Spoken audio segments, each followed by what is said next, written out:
Welcome to the Forum. I'm your host, Sheila Evans. It's a new school year and the start of a new season of the Forum. Each show will highlight school and community achievements, events, and programs, and more. It's a tradition to kick off our season by highlighting the 3 New Hanover County Schools Teachers of the Year, and we will continue that tradition today. We sit down with each one and learn a little bit about their background and their teaching methods.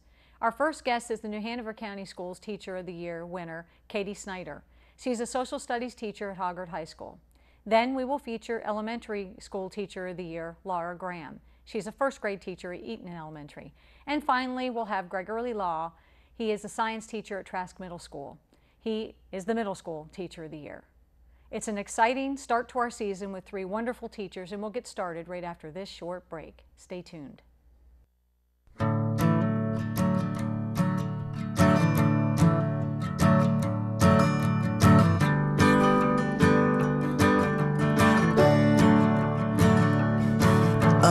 Listen now, can you hear the bluebirds?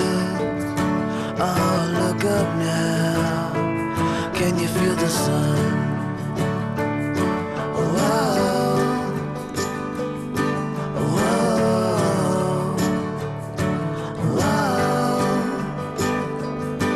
whoa.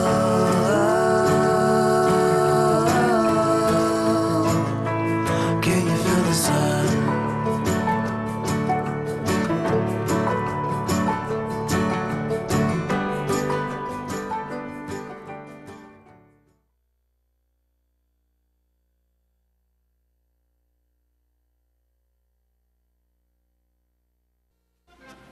Who was president? The year 1881. He declared war on the leading faction of his own party. He began prosecution of frauds in the U.S. Postal Service. He was shot by a disappointed office seeker. If you guessed James A. Garfield, you're right. He was the 20th President of the United States. This presidential pop quiz has been brought to you by New Hanover County Schools on the Learning Network, Time Warner Cable Channel 5. I am joined by the High School Teacher of the Year and actually the overall educator for the county. I have Katie Snyder with me from Hoggard High School.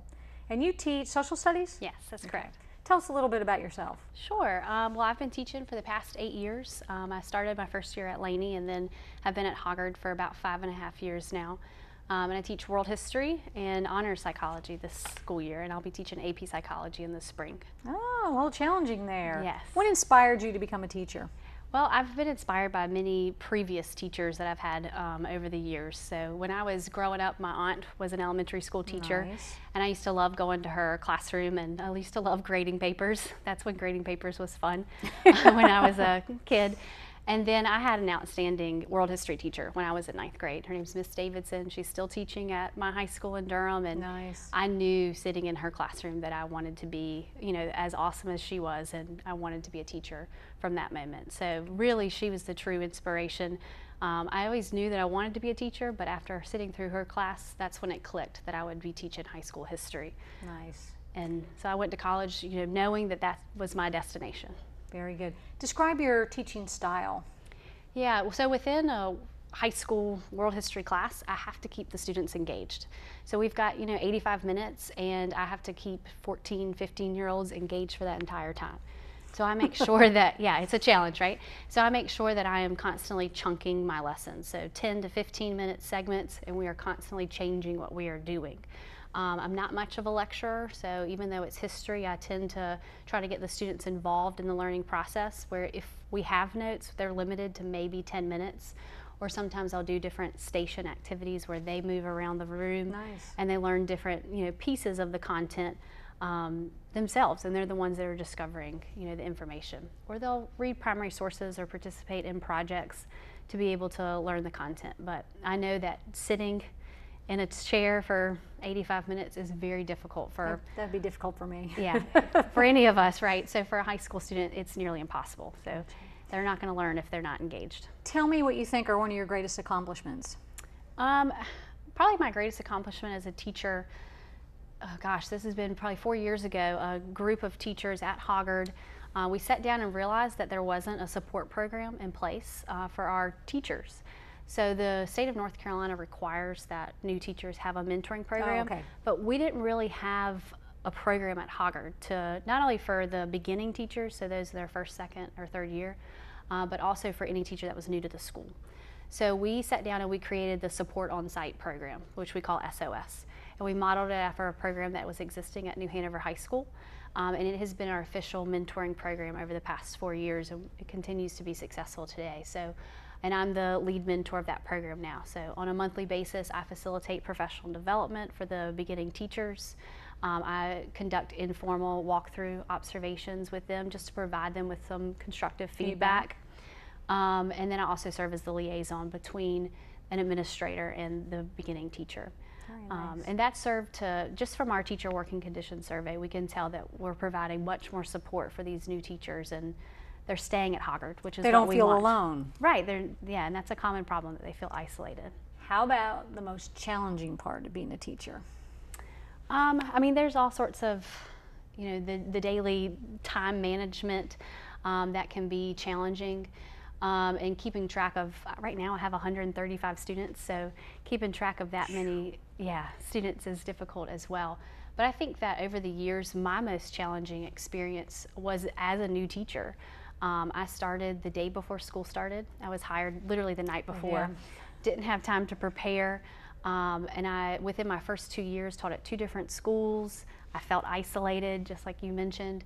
And it was really difficult for me to get through those first few years. And I wouldn't have without the support of my mentors. Nice. What advice would you give someone who's a new teacher or thinking about going into the profession? Well, if they're thinking about going to the profession, we want to encourage them. That's what we need to do, is to recruit and retain effective teachers in North Carolina. For new teachers, I would, especially this time of year, we just had our last holiday until November, and they just need to, they need to keep swimming, as Dory would say, and go and seek out the advice of their mentors and the veteran teachers in the building. They need to ask for help if they need it. And over the next couple months, October especially, it's difficult to be a teacher with everything that we have going on. So hopefully they'll stick with it and seek others for support. How did it feel to be Teacher of the Year? It's still kind of sinking in, to be honest. It's the greatest achievement that I've ever accomplished, and it's really an honor, and I feel very humbled that I was first selected, by my peers at Hoggard. Sure. And I never imagined that I would be sitting here today and representing New Hanover County. So it's definitely a very humbling experience. What do you like to do outside of school?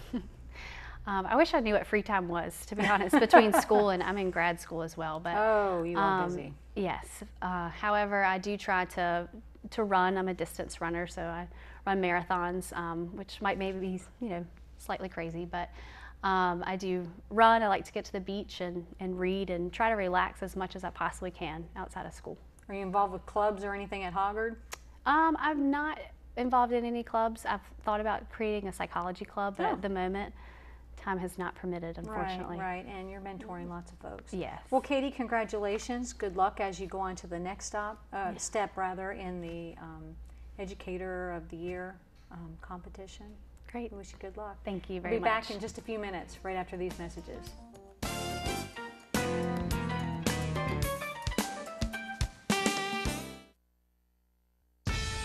Now it's time for This Week in Bad Stats. Bad stats? Horrible stats. Here goes. 132. That's how many batters struck out 4 times in one game last season. Wow, very good. Here's a tough one, though. 3 and 4. No idea. That's how many kids witness bullying. 3 out of 4. That's not a good stat. No, it's not, but it can change. Kids want to help, but they don't know how. Visit stopbullying.gov and give them the tools they need to help prevent bullying. There are plenty of safe ways kids can help at stopbullying.gov.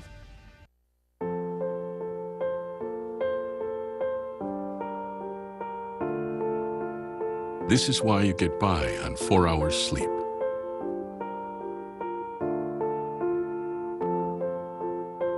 Why you took a second job. This is why you taught yourself how to fix the plumbing. And spend hours juggling the bills.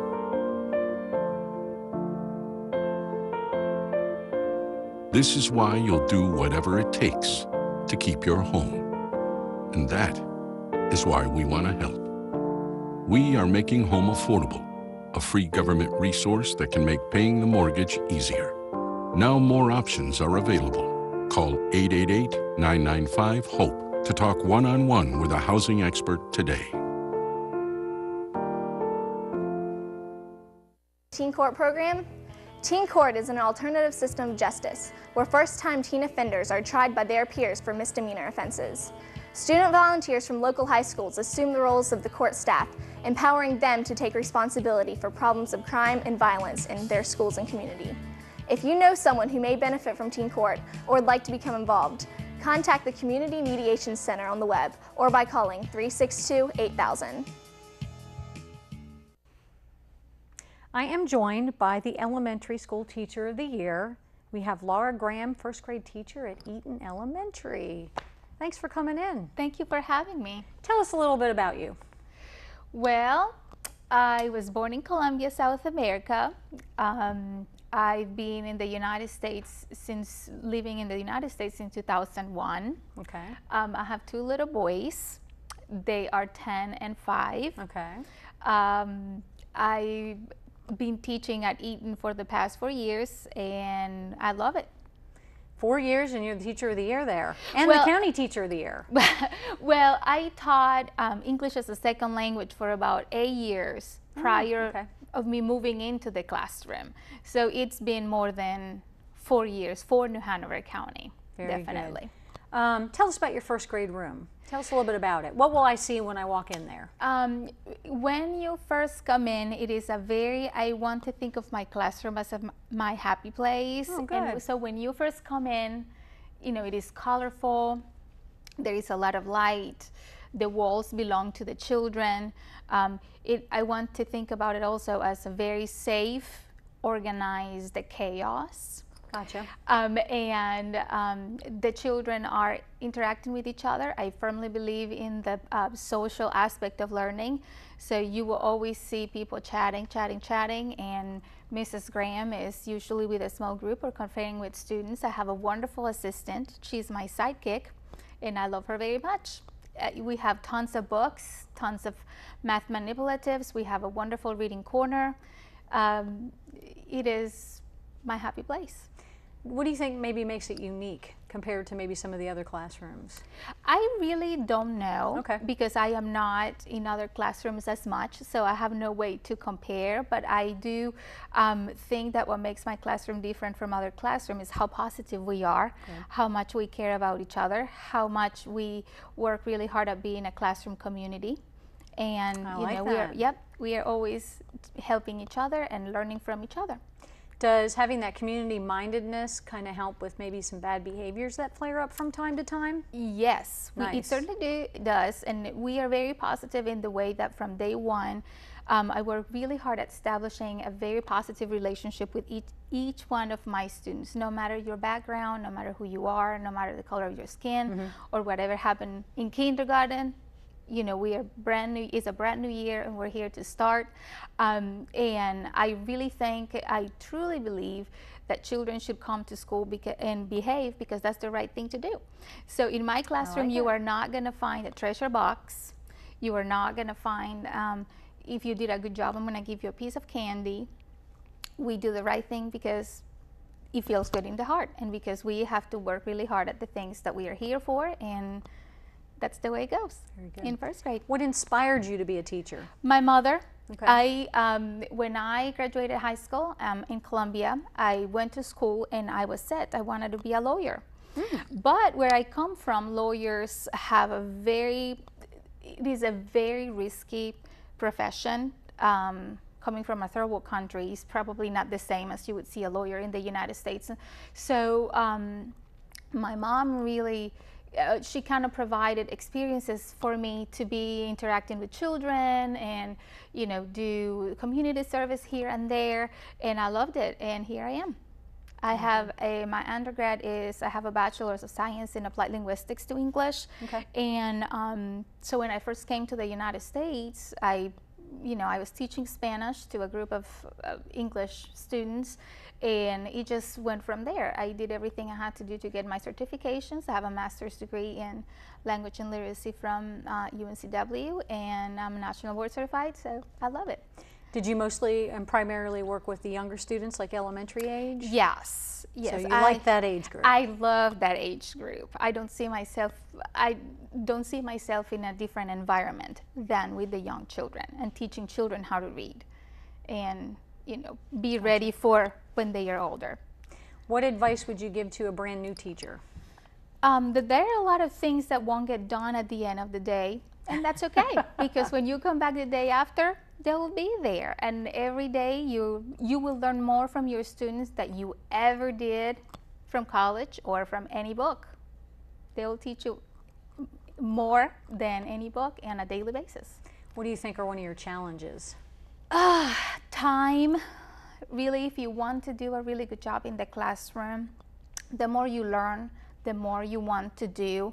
And when you are a parent and you go home and you want to be 100% for your own children, so I've worked really hard at finding that balance between, you know, being a mom, being a good teacher, being a good wife, being a good daughter, and I want to have time for myself to go for runs and read for pleasure. So more than anything, time and balance. Are your children at school with you? Yes. That's nice. Yes.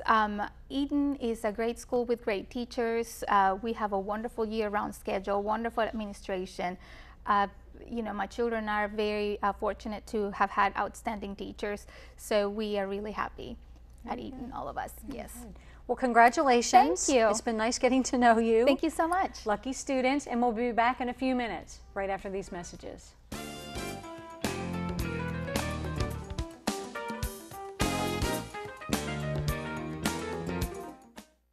Let's see what's for lunch today. What are you having? Tacos, great. We had meatloaf, mashed potatoes, and peas. What's this? Looks good. We had beef stew, noodles, pudding, and whole milk. You know, today's school lunches are more nutritious and have better variety. They're totally awesome. It is definitely not your parents' school lunch anymore. A message from the American School Food Service Association.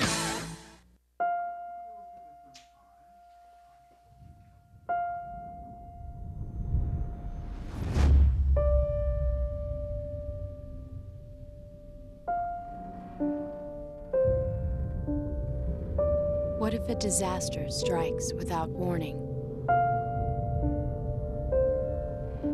What if life as you know it has completely turned on its head?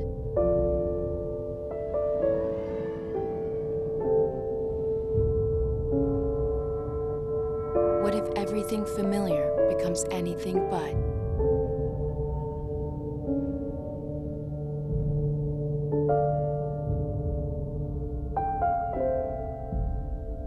Before a disaster turns your family's world upside down, it's up to you to be ready. Get a kit, make a plan, be informed today. Learn how at ready.gov. When I was 6, my days were spent playing basketball.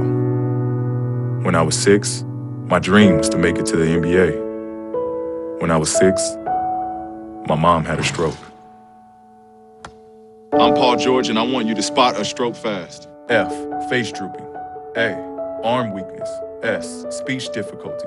T, time to call 911. Protect the ones you love.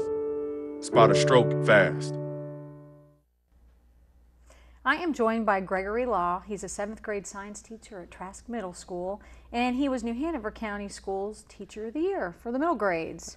Tell us a little bit about yourself, what college you attended, that kind of thing. I went to college in upstate New York, about 30 minutes from the border of Canada to Plattsburgh State University. I've been teaching now for about 7 years, mostly in middle school levels and in the field of science. You've got to like our climate a little bit better than New York, I Oh would yes, think. that was a prime reason to moving here. Tell us some of your greatest accomplishments that you feel you've had as a teacher. Well, number one being, Teacher of the Year this year was, a great accomplishment.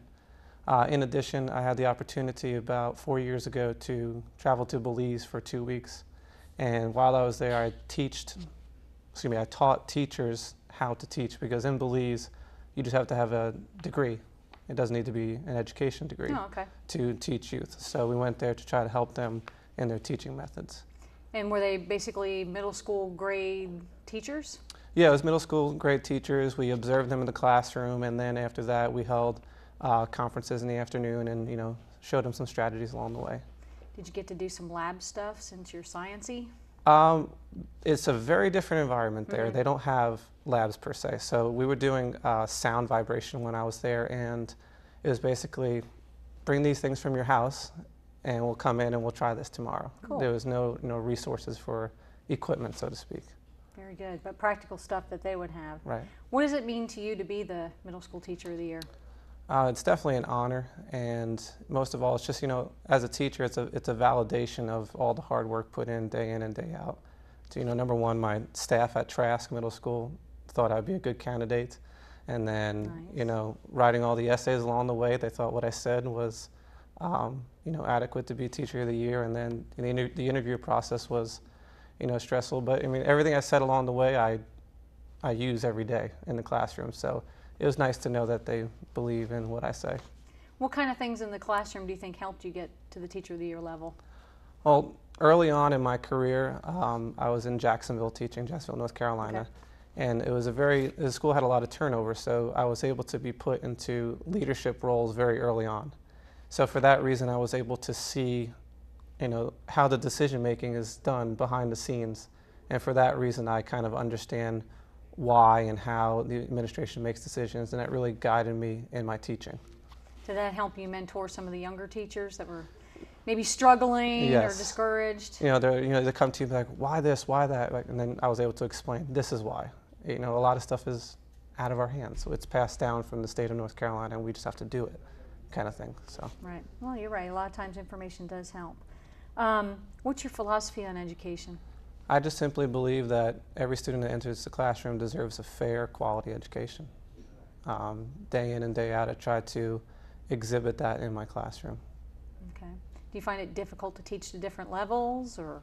Oh, sure. That's always a challenge in differentiating amongst, you know, all the different levels within your classroom.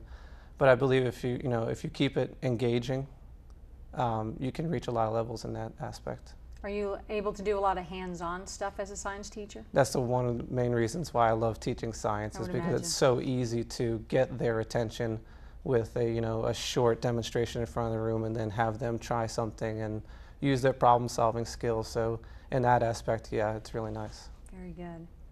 What are your goals for the future? I plan on, in the next 2 years, I'm going to attempt my national board certification. That's usually a year-long process. And also in the future, I have young children right now, so going back to school is rather difficult. So as they get a little bit older, I plan on going back and getting into administration. Okay. Are you involved, what are you involved in outside the school? Just in my personal life? Yeah. I do a lot of coaching. At Trask, I coach soccer, boys soccer. I'm taking the year off because we have our newborn baby at home, but I do a lot of coaching for youth through my church and everything like that. Very good. Yeah. What would you consider a hobby of yours? A hobby of mine, I enjoy surfing. Cool. That's my place to calm down and go to, is the ocean, for sure. Very good. Very good. Do you see your students out there very often? I live in Surf City. Oh, okay. So sometimes I might see them if I go to Wrightsville Beach. Saw a couple out there just the other day, but it's always good to see them out in the water. Well, I'm always amazed that they'll complain about a 7 a.m. class, but 6 o'clock, hit the waves. Oh, I've seen there. them. They'll be there for sure. What advice would you share with someone who's considering teaching? I shared with you that my daughter would like to be a teacher, and you know, sometimes it can be discouraging in our state, at least. What might you say to her? Well, just recently I was able to speak to the beginning teachers coming into New Hanover County. Good. And the first thing I had them do, I was like, talk to your partner, and why do you want to be a teacher? And they thought about it, and a lot of them said, you know, at first I didn't want to be a teacher. And I kind of agreed with them. You know, at first it's challenging. But I could say after like 2-3 years in the field of education, I knew this is what I wanted to do. And I told them, remember why you want to do this, and remind yourself every day. There's going to be a lot of stuff around you that's going to be frustrating and challenging, but keep on reminding yourself why you do this. And as long as you do that, you'll be all right. Very good. Do you feel challenged by, I don't know, bad behaviors in the classroom from time to time? Sure. I mean, bad behavior can be challenging, but one of the things I personally do is I don't raise my voice. I'll simply, issue the consequence that we went over the first day of school, and then I'll set a time for that child and I to conference. And a lot of times, they're not angry at me. They're angry at something that might have happened at home. Something external, yeah. Yeah. Very good. Well, pleasure to meet you. Thank you. Congratulations. I appreciate it. And I'll be back in a few minutes right after these messages.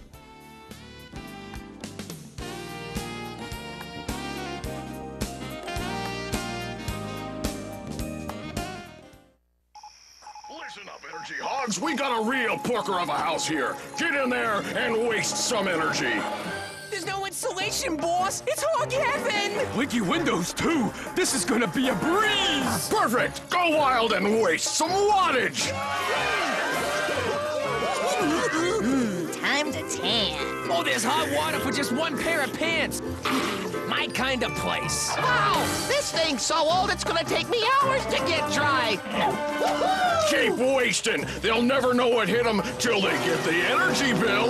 What the? Boss, they're home! And they've got energy-efficient bulbs! Ah! You've got the power to get rid of energy hogs. You can help your parents add insulation, put in Energy Star appliances, and lots of other things to make your home hog-free. Find out how at energyhog.org and play fun games, too. Oh, retreat! Retreat! Go to energyhog.org and get the energy hogs out of your home. Hey, wait for me! What state am I? I'm the largest state east of the Mississippi River. My nickname is the Peach State. The 1996 Summer Olympics were held here. Do you know who I am? If you guessed Georgia, you're right. I received statehood in 1788. This United States factoid has been brought to you by New Hanover County Schools on the Learning Network of the Cape Fear. We hope you've enjoyed our program today. We congratulate all of our New Hanover County Schools Educators of the Year. The full Teacher of the Year banquet can be viewed on the school system's website at www.nhcs.net. Just click on the NHCS TV logo located on the front of the page. Now, if you ever have any questions about the topics discussed here on our show today, please call the school system's Public Relations Office at 254-4180. I'm Sheila Evans, and thanks for joining me today.